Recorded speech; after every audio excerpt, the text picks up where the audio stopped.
boxes. So in 2009, I joined the Harvard Business School. There, I had two areas of research. One was working on the economics of attention, on trying to measure and monetize as well as take advantage of low ways to capture customer attention, to build brands and to increase sales. That led to the second portion of my work on my research, which was trying to understand how startups disrupt markets and how established large companies, traditional companies, should respond to this new wave of digital disruption. And that's how I came about writing my book, Unlocking the Customer Value Chain, which takes a very customer-centric approach to digital disruption, as opposed to the traditional technology focus or the approach of how startups are disrupting big businesses. My view is it's not startups, it's not technology that's disrupting markets, it's customers. Customers changing behaviors and customers changing needs and wants are creating opportunities for these startups. That's it in a nutshell. One argument could be like, how can a startup grow and, take on giants? The main argument is that they focused on a very little sliver of opportunity. And so they focused on something very small and they grew that opportunity. And the large established companies didn't worry about that opportunity because they didn't have a business model that allowed them to make money in that. They had a standard traditional business model.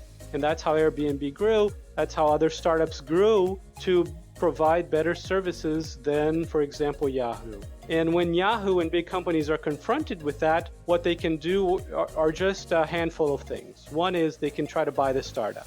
Many cases, as I showed in my book, Yahoo bought about 200 startups in the last 15 years. And almost all of them, they weren't able to fully integrate or manage the company. They closed the vast majority of them, so acquisitions don't often work.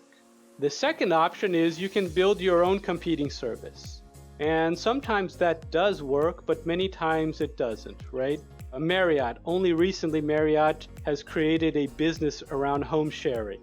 Now we all know that Airbnb has been very successful. Why did it take Marriott 15 plus years to realize that, to start acting? And so when companies react, they tend to either react too slowly.